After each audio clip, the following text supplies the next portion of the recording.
So hi everyone. Thank you for joining in this dramatic evening. We had no idea that we will say escalation of the war in Gaza in the north 2 weeks ago, that this will be the situation as we start the call.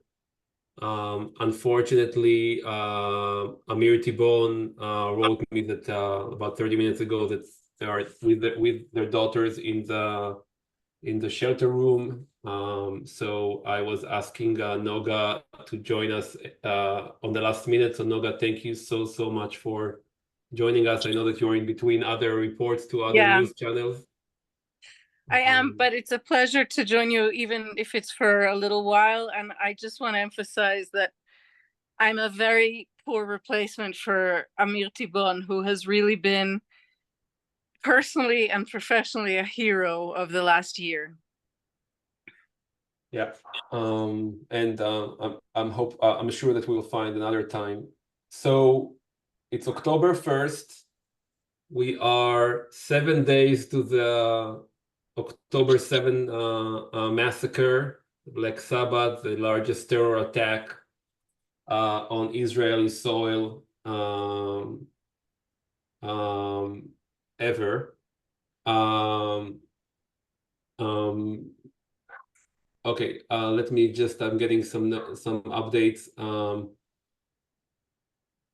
So for those who joined, again, I'll just start again. Amir Tibon unfortunately won't be able to join us. I'm sorry about the last minute. I mean, he was just letting me know like a couple of minutes ago that he won't be able to join because he was with his kids, his daughters in the shelter bomb. They are safe, they're good. Everyone is now left.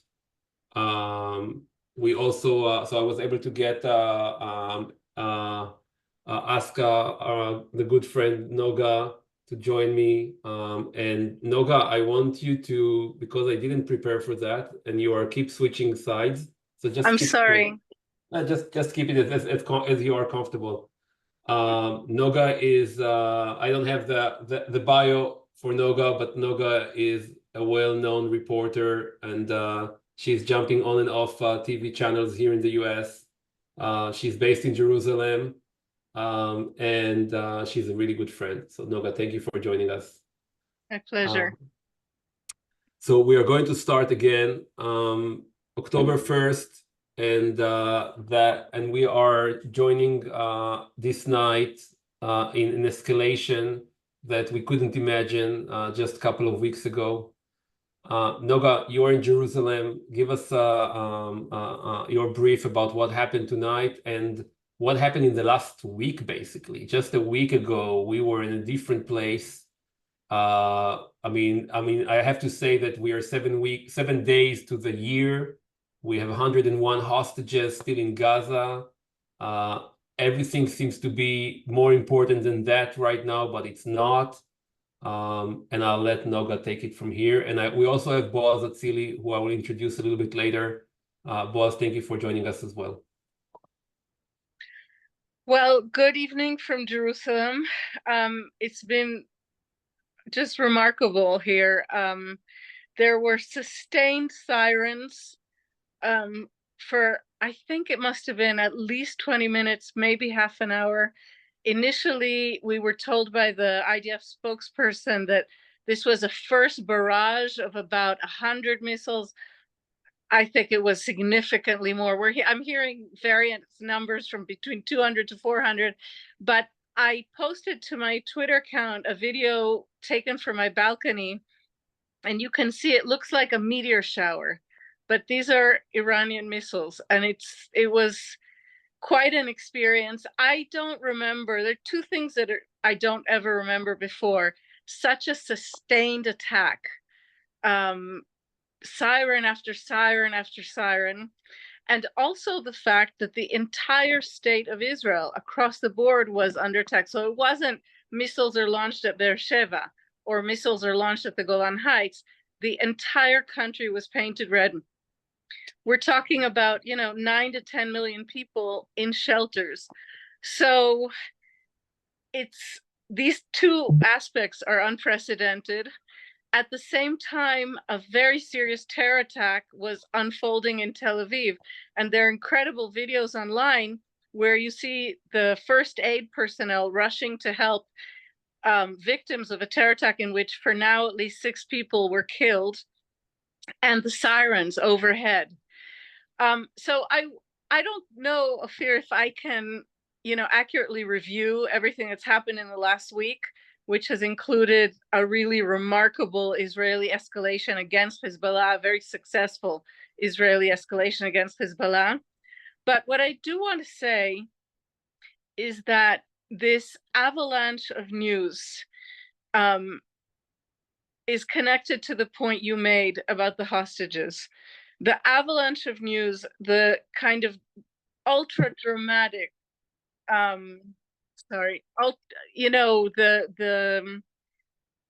this feeling of unknown every day. The Israeli government is at once remaining very opaque and not really sharing necessary information with Israelis. I want to point to last night as an example, where you had squirming Israeli correspondents on Israeli TV channels, whispering among themselves, trying to figure out if they could quote the Wall Street Journal or Al Arabiya, or they would be hit by the IDF censor, because Israel was saying nothing about Iran, whereas the rest of the world was already reporting on it.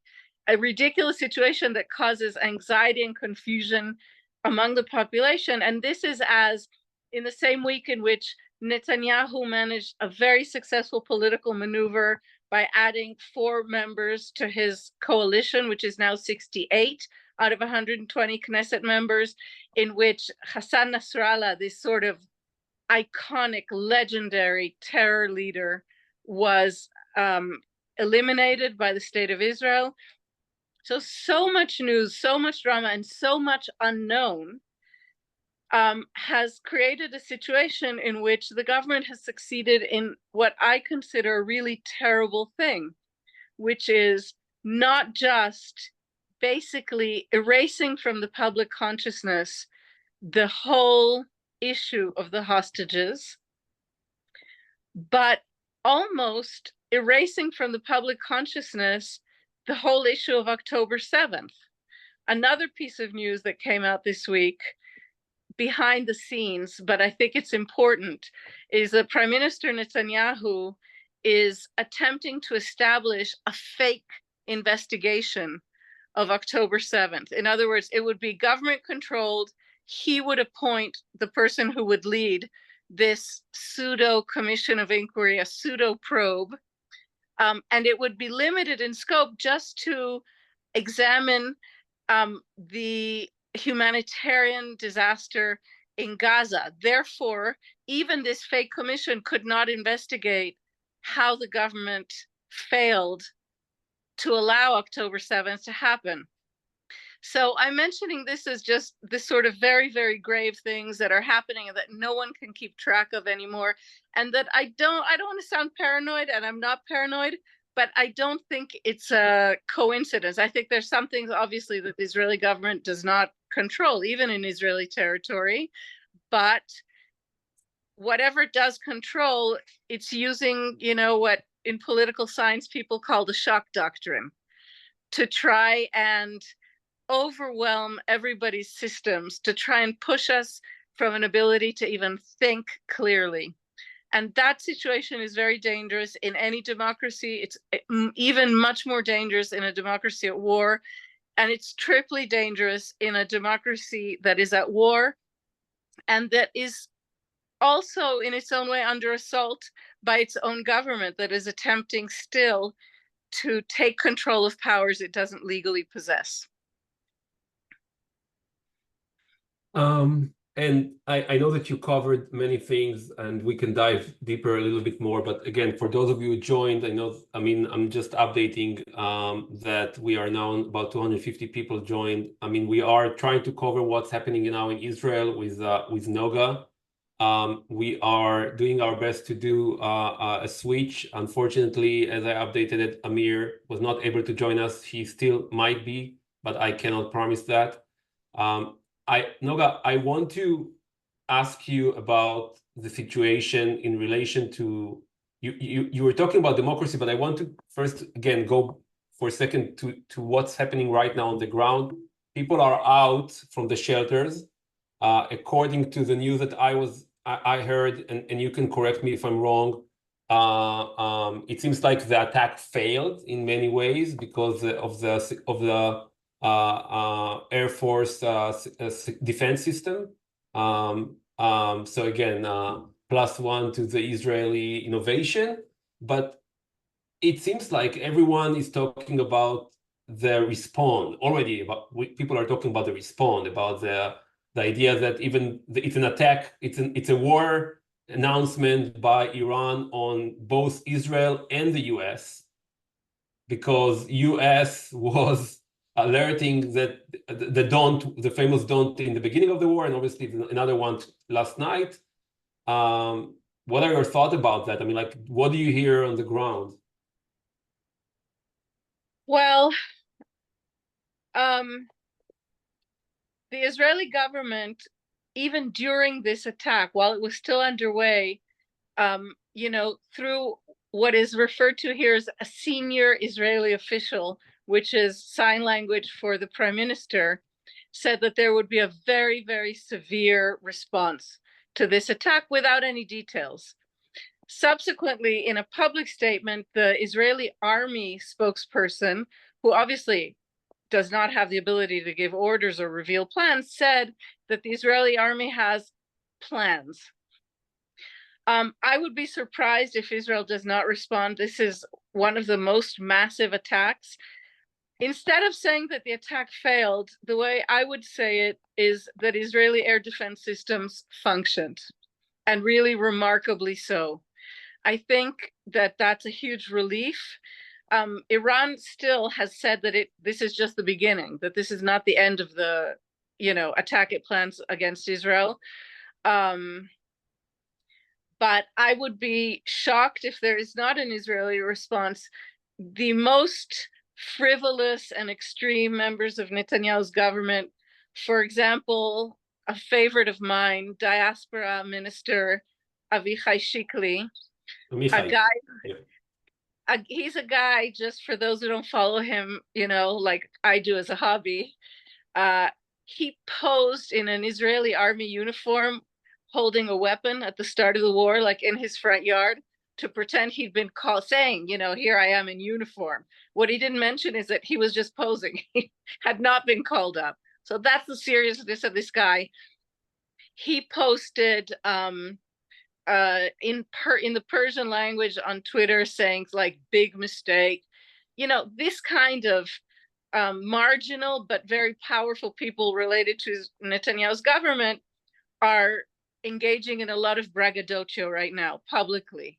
None of these people are going to determine the Israeli response, but it gives you a sense of the spirit and the ambiance in the Israeli cabinet. I don't know if Israel is going to succumb to these pressures and do something extremely dramatic, like try to attack the Iranian nuclear facilities. What I do think is that there will be some military response, and then I expect a longer track response, possibly technological. So possibly, a hack of Iranian national infrastructure, or that sort of thing. I would not be surprised to see that over the coming months, or maybe even longer. Yeah, there are questions here.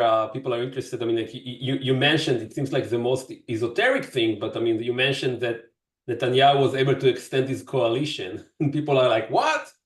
I mean, like, and how did it happen? And I mean, and just again to give the recap, probably 10 days ago, Netanyahu was aiming to fire the defense minister 3 days before the attack. I think on Nasrallah, or maybe a little bit more, and by extending the coalition and fire him, and then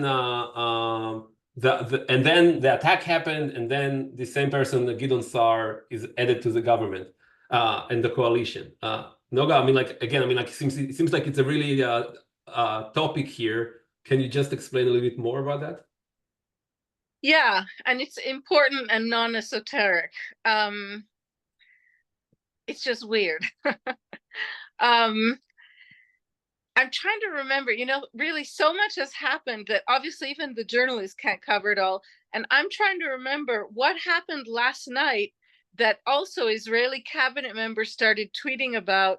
And then the government spokesman, Netanyahu's personal spokesman, put out a statement telling all the ministers to shut up after they had already posted. And I can't even remember right now what it was about, which shows you how burnt my I'll mind. tell you what it was about. It was incursion of Israeli forces to Oh, Lebanon. right. I The mean, like we ground forgot that invasion. there is actually an incursion.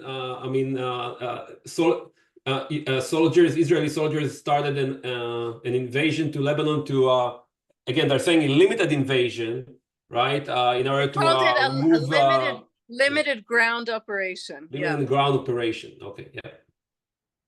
So Netanyahu has a government that is stocked with what I'm going to repeat it and say very frivolous people who have niche interests and to whom Netanyahu has given extraordinary powers, much beyond the normal powers that those ministries would usually have, because he's in such a weak position. He's also included in his government from the start basically raving lunatics, people who are the equivalent of the KKK in the United States. So imagine David Duke. I'm probably aging myself, but David Duke being appointed as Secretary of the Interior of the United States, with all of the powers that entails, and then adding extra powers to that ministry or to that department.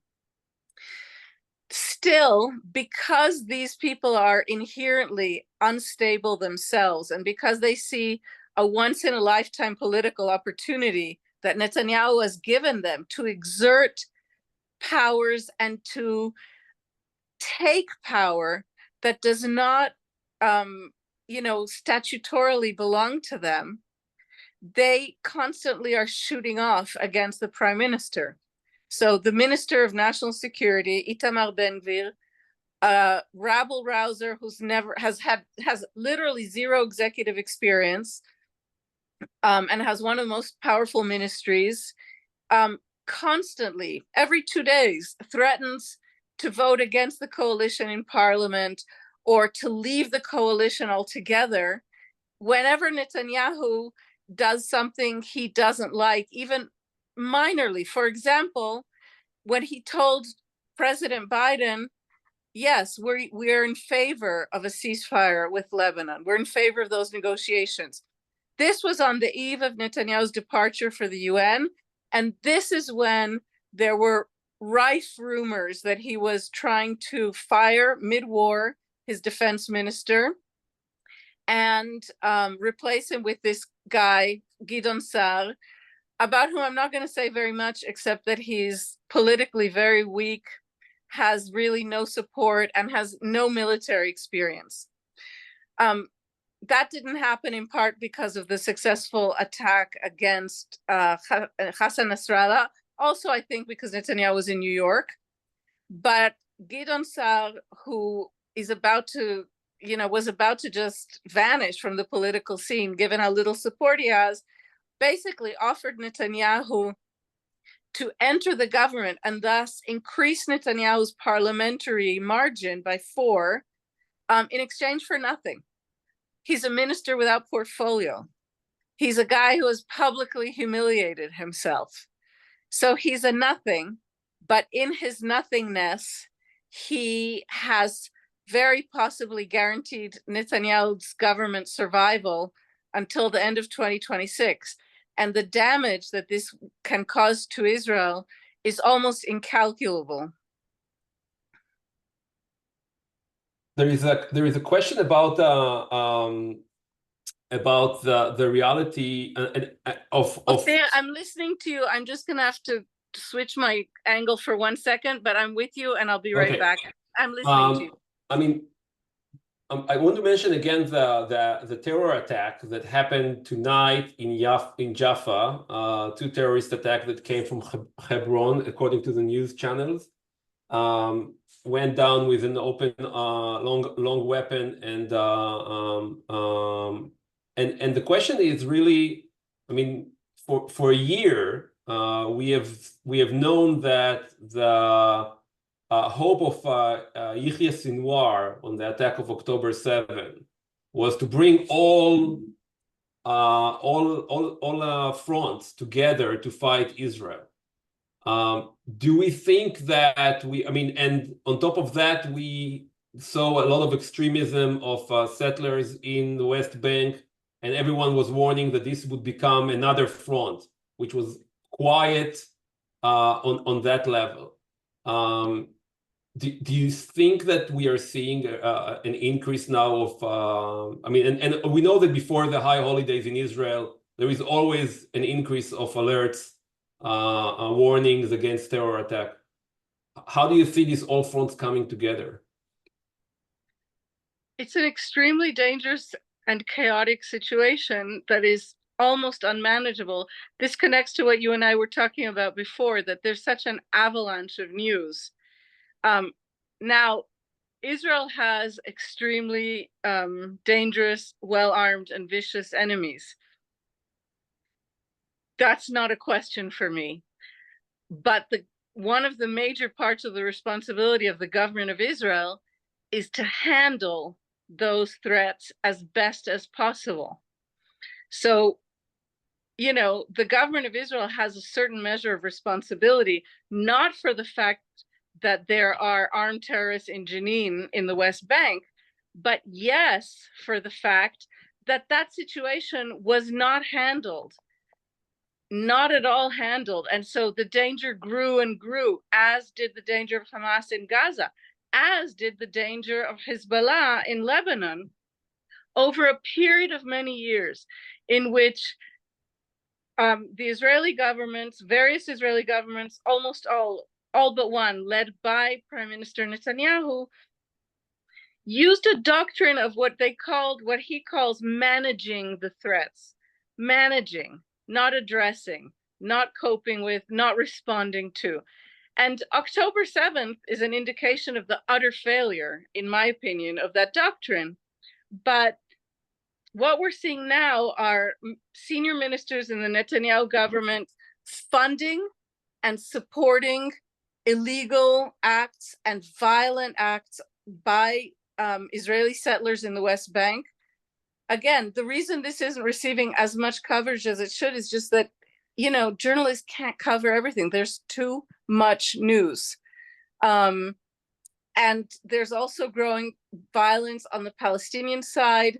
Certainly, Jenin had become like a nest of Islamic Jihad. But there have been, you know, goading provocations by Israeli ministers towards Jordan, which has been Israel's very quiet neighbor. There have been, even by Netanyahu himself, if I'm not mistaken, terrible comments made about Egypt as a partner for peace, even while Egypt was hosting mediation negotiations for the release of hostages. So what you're seeing is Israel's trying to push the envelope, trying to see how many fires it can keep going at the same time. And, you know, you start the fire and you don't know how you're going to be able to contain it. So that's how I would describe the situation in the West Bank. And again, I just want to emphasize, I in no way minimize the fact that Israel has dangerous and well-armed enemies. But, you know, the Palestinian Authority has held ongoing security cooperation with the Israeli army for decades now. It's been one of the most successful collaborations in Middle East history.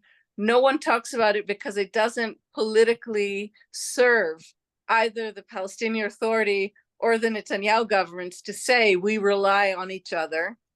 But putting that in danger, stretching that to the very edge, is really, really, really risking, you know, thousands of lives.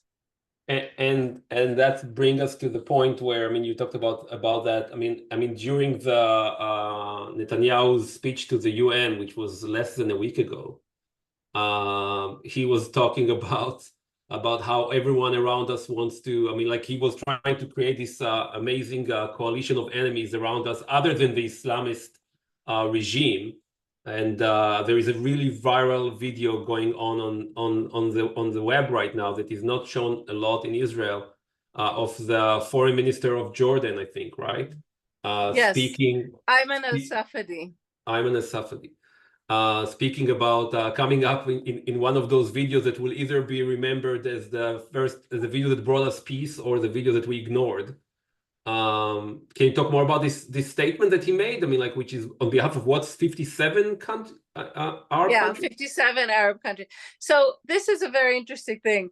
I want to just step out for a moment and say that in Netanyahu's political movement, in which I'm including the Likud, but also, you know, Itamar Ben-Gvir's Jewish Power, Bezalel Smotrich's religious Zionism, in these parties that make up the extremist right-wing bloc that is currently ruling Israel, for several years now, it has become fashionable not only to say that Prime Minister Ariel Sharon is to blame for anything that happens in southern Israel because of his withdrawal from Gaza, but to say that the peace accords, to say this openly, that the peace accords with Egypt and with Jordan are useless.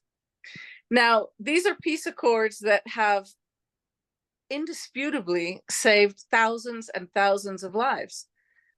Since the signing of those peace accords, there has never been armed conflict between Israel and those signatories, co-signatories, countries with which Israel has peace. The achievement of those peace accords remains almost miraculous when you look back at the 75 years of Israeli history. So the fact that those relationships are being put at risk by the current extremist government is, you know, I mean, it's breathtaking on its own when you just think about it.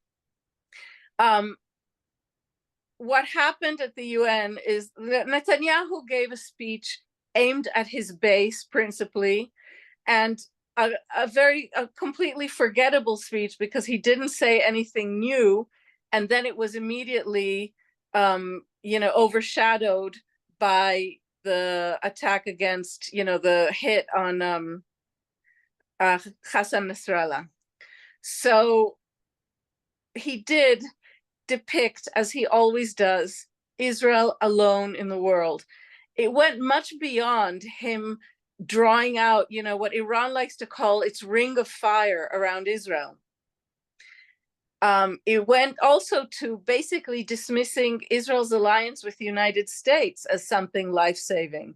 It went completely ignored the importance of Israel's alliance with the European Union nations, which is the #1 commercial partner for Israel, and which also has provided a net of diplomatic and actual military security for Israel. So Netanyahu did what he very often does and depicted Israel as kind of a single column, standing alone against an entire world that hates it. And because anti-Semitism not only hasn't gone away, but has been on the upswing since October 7th, there's always something that just happened, some incident, big or small, that he can hook on to say, you see, everyone hates you and only I can save you. This time, the foreign minister of Jordan objected, and he did so to media on the sidelines. He didn't address Netanyahu directly, but something else happened in that video that hasn't really been commented on and that I noticed, which is that in order to get in front of the cameras, Ayman al-Safadi, he's a former Jordanian ambassador to Israel. He's the prime minister. He's a very prestigious guy. He literally shoved aside the Saudi foreign minister and stood himself as sort of the leader of the Arab world in front of the cameras. That gesture to me was very interesting. And what he said was, we will guarantee Israeli security as long as Israel no longer occupies Palestinian land. Basically, so that he said a bit more, he said it more elaborately. Now, it's a remarkable thing, you know, and the leaders of Israel's first decades I think, would have shed tears to see an important Arab leader stand in front of the world and say, we're not enemies of Israel. In fact, we will guarantee Israeli security on one condition, which is that Israel moved towards the establishment of a Palestinian state. He didn't even say the establishment of a Palestinian state. He said that action be taken towards the establishment of a Palestinian state, and that Israel not occupy Palestinian lands.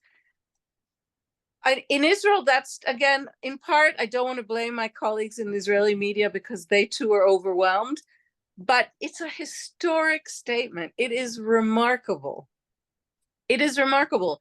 This man stood in front of the world media and said, we, the Arab countries of the world, are not Israel's enemies. What he was saying, without saying it, was saying, we also view extremist Islam as our enemy, right? We stand with Israel. We will guarantee Israeli security. And almost and these are not empty words, because both in April 13 and tonight. That's right. And tonight, this coalition was actually working with Israel to secure Israel. That's exactly right. And it is a tragedy. It is an utter tragedy that the Israeli government has not made a single comment about this statement. It's not just a tragedy when you look at the history of the Zionist movement and the meaning of Jewish sovereignty in the land of Israel, but it's a tragedy on simple diplomatic terms. I mean, and it's almost inconceivable. You cannot imagine, I'm giving you a dumb example, but if the Belgian prime ministers or foreign minister stood up and said, after an attack on French territory, we're here, we will guarantee France's security, it is unimaginable that the government of France would not have said, thank you to our friends. So Israel right now is engaged in a form of non-diplomacy diplomacy. Okay, very politicized, very partisan, pseudo-diplomacy that has degraded Israel's diplomatic standing almost incredibly in just 1 year, 1.5 years. And you see that reflected in several other aspects of Israeli life, but I want to mention the economy, where Moody's has now downgraded Israel 3 levels in the past year. That's never happened in Israeli history. But again, so much news, so much of it terrible, and we human beings don't have the capacity to assimilate it all. Noga, before I'm moving to Boaz Atzili, I want to ask you about the hostages. So before the escalation of tonight, the escalation in Lebanon seems to be like an opportunity to separate the two fronts, the Lebanese and Gaza. And now, I mean, and maybe an opportunity to try and get into a new deal, or to your point of view, this is or maybe you can analyze it in a different way, and it's just another way to make the hostages become. I think that Netanyahu was using these words in his press conference with Gideon Sa'ar. High prices we might need to pay.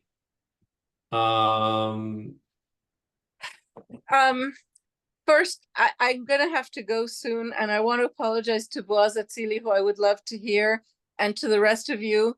It's just all been a cascade of events this evening, so I'm going to have to address other issues soon. Look, I want to first say, before I address your question directly, it is possible, it's not impossible, that behind the scenes, the Americans and other mediators are still working to try and achieve a deal. And it's not impossible that some of them may see Israel's advances against Hezbollah as something that they can use to that end. I want to say that because I certainly don't have all the information, and because in a feeble way, the Israeli government has attempted to indicate that through its attacks against Hezbollah, it's trying to set the scene for a better negotiating position. So I just want to put that on the table. However, from the reality that we can see, and from extremely well-sourced reports from, Yaron Avraham did an incredible investigation on Channel 12 showing how step by step over a period of around 9 months, in the most heartbreaking way, how the Israeli government stymied possible advance towards a hostage release deal, a ceasefire deal. In Israel, this is understood to be principally due to Netanyahu's coalition, his fear of losing his most extremist coalition members and therefore losing power if he signs a ceasefire deal, which is implicit. See, a ceasefire is implicit in any deal that would entail the release of hostages. But the profound tragedy of this is that without discussing the lives of the individual hostages and the individual tragedies of each one, and the terrible injustice of being a random citizen, a yoga teacher from Tel Aviv visiting your mom for a long weekend and finding yourself taken hostage by a terror group and then murdered, right? The state of Israel has as part of its social contract that Israelis will be safe within its borders. And it has as part of its social contract that the state of Israel will do anything to protect its own citizens. That's part of the ethos and part of the myth of the Israeli army. So when you take into account the failures of October 7th itself, and you add to it what is happening now, which is a second betrayal of those ideals and that ethos. In other words, the government, as Ophir just said, not even hiding that saving the lives of these hostages is no longer a government priority. What you see is that steps are being taken that really shatter the Israeli identity. And this is where hard politics comes in, because again, the more shattered the Israeli public is, the more overwhelmed it is, and the stronger Netanyahu's coalition is, without question, the more we will see anti-democratic, very, very dangerous moves, anti-diplomatic, anti-economic moves taken by a government desperate to hold on to power, not just until 2026, but beyond that. So I want to say, I'm not saying this in any way to dismiss the tragedy of each and every hostage and each and every family and each and every circle of friends and work colleagues. That exists. But what I'm trying to indicate is that the damage is much wider, much further, and really shatters the very concept of what it means to be a citizen of the state of Israel and the basic building blocks of Israeli identity. And that puts every citizen in this country in danger.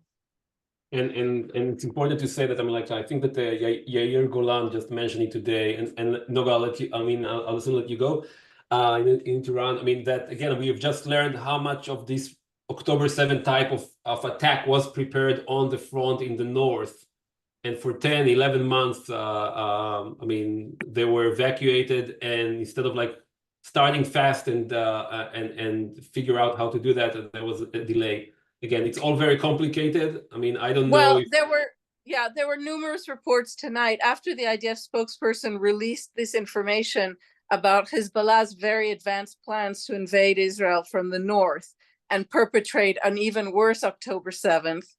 Nir Dvori, Ro'i Sharon, numerous Israeli military analysts, Amos Harel, maybe top of the pile, really came out and spoke about how the Israeli army for years has been offering the Israeli government plans of attack against Hezbollah's advancement. And the government, for reasons unknown to me, over a period of many years, always rejected these plans. That I'm just going to have to leave that. And unfortunately, I'm going to have to say goodbye for now. Noga, thank you so much. Thank you really so much for joining us on a short notice. And I'm switching to Boaz.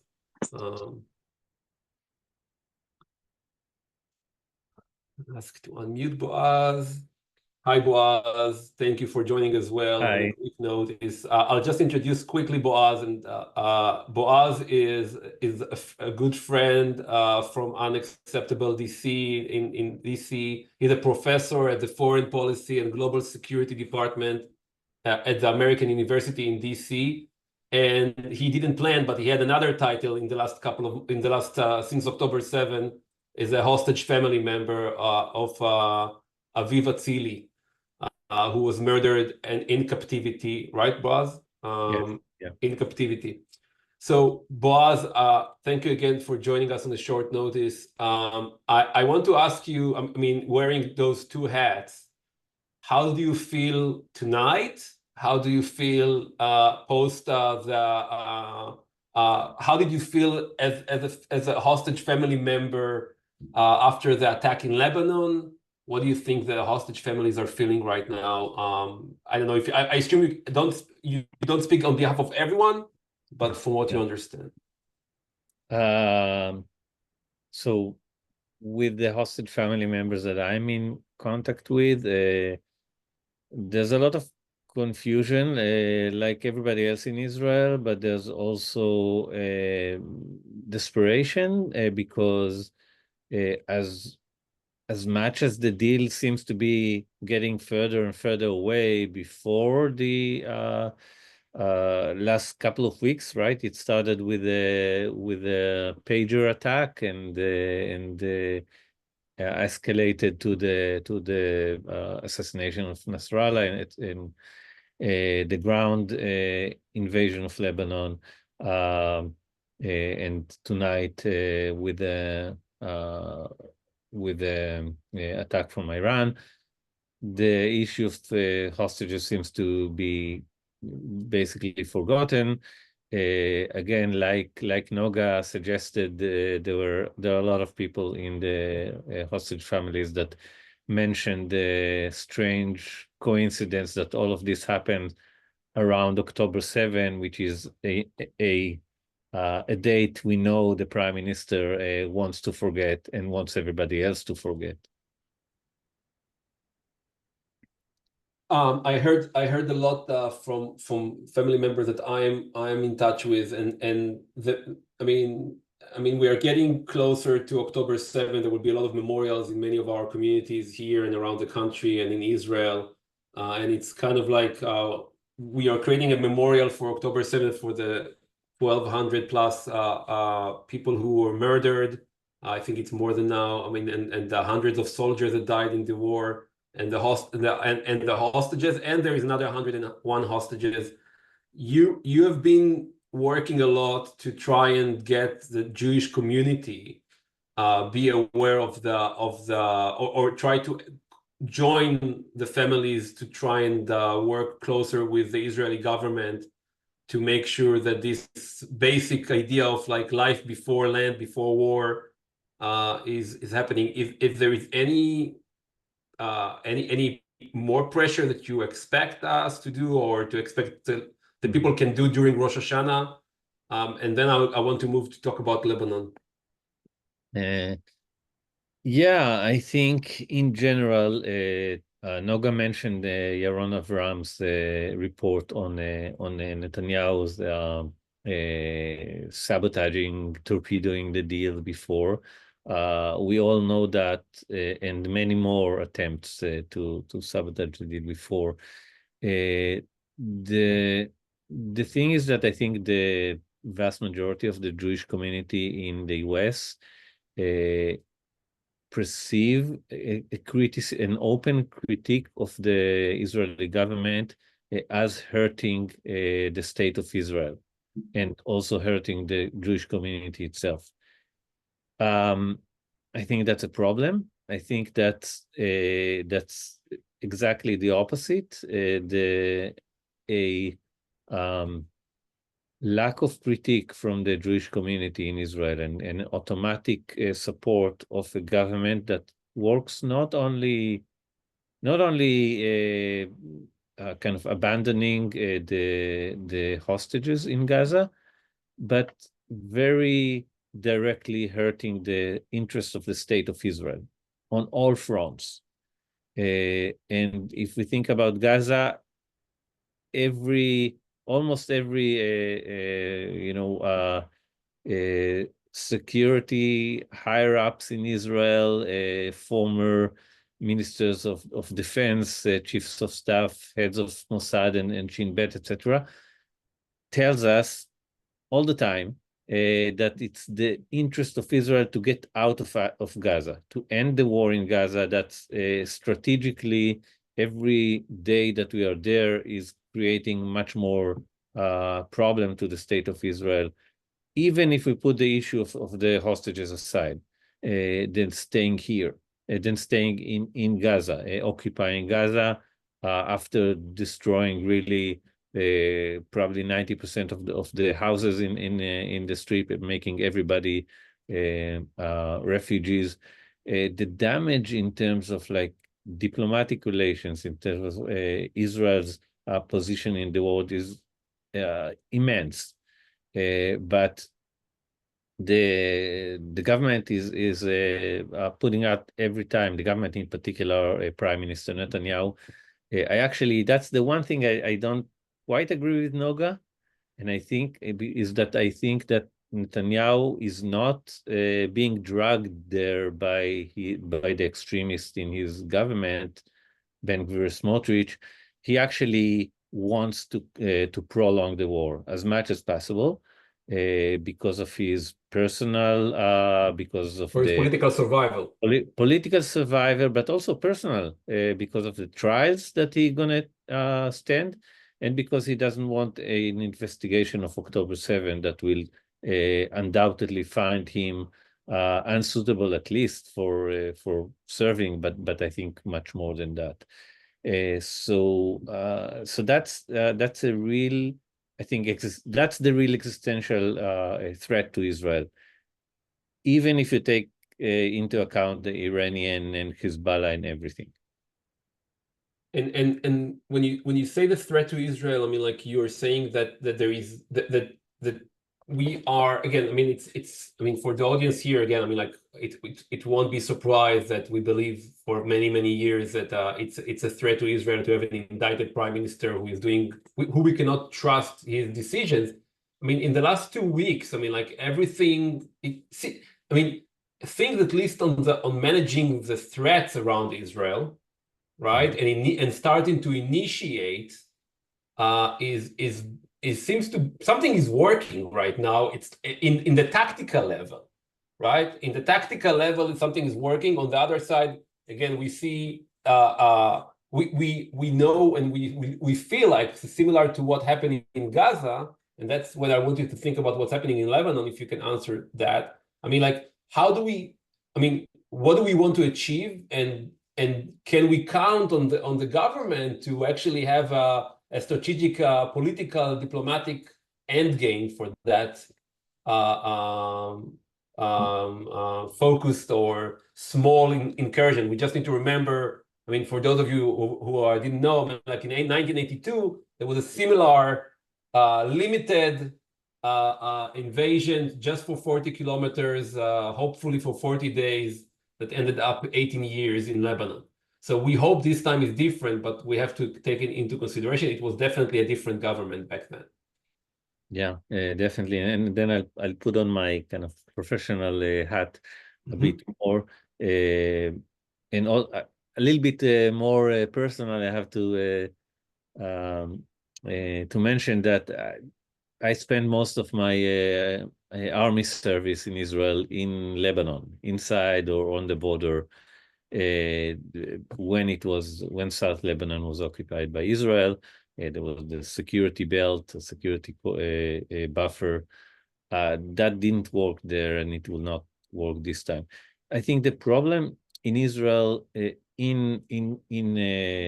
for a very long time in general, it's not unique to Netanyahu, and it's actually, I think, also part of the sort of like strategic culture of the military and the defense establishment, is that we are the world champions in tactics, but we don't do strategy.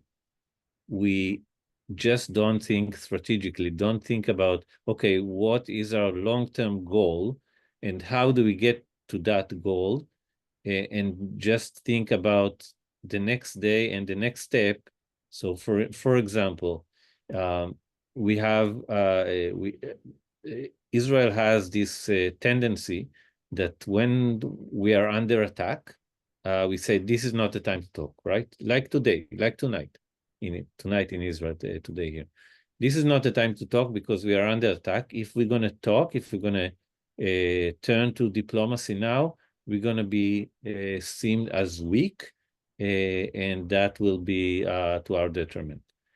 But then when we are on a roll, when we have successes, military successes, like just a few days ago, right, with the assassination of Hassan Nasrallah, just a few days earlier with the pager attacks on Hezbollah, etc., then we don't want to talk because we are on a roll, and we should take advantage of this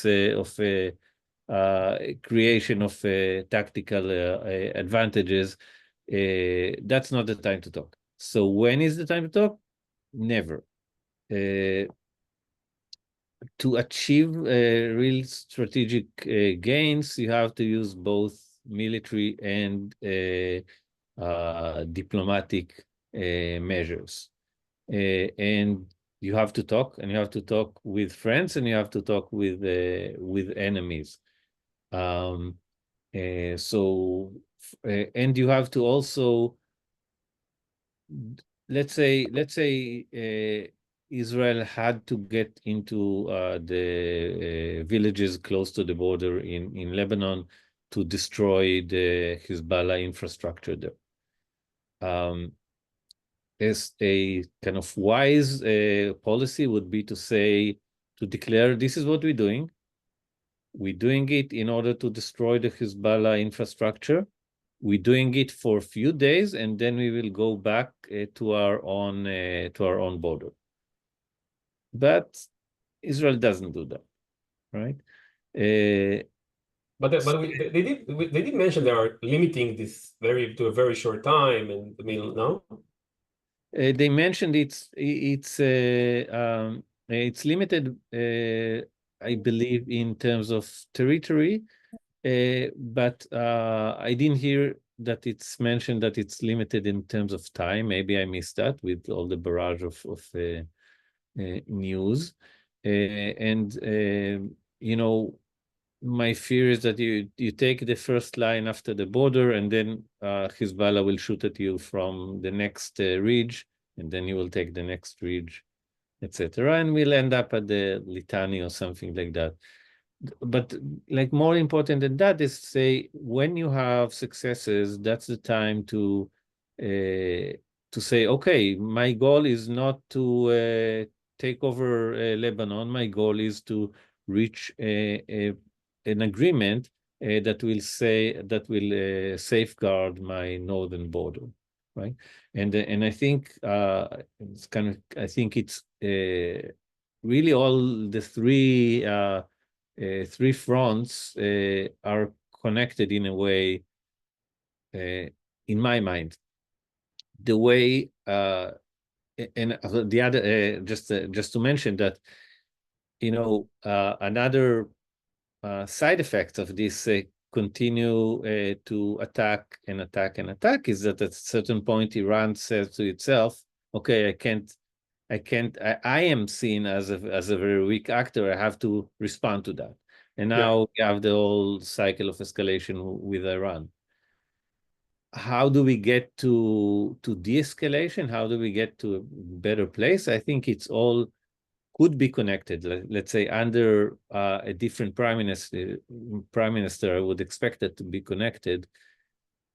The way to calm the situation with Iran is through arrangement in Lebanon, in the north. And there is such an arrangement. The Americans were working on this. Amos Hochstein was working on this for months now. But the arrangement in Lebanon, which will force Hezbollah forces away from the border, etc. You can talk about different arrangement, international forces, etc. But there is a way to do that. But in principle, Hezbollah has been saying, and still have been saying, even in the last few days after the assassination of Hassan Nasrallah, that they will only stop the fighting against Israel when Israel is when there is an arrangement, when there is an agreement about Gaza. So that is all connected, and I think actually there is now a new proposal about an agreement with Gaza. It's called the 3-week proposal, or 3-week plan. That is actually much better than the one that we've been working through, or I mean, the American administration since January.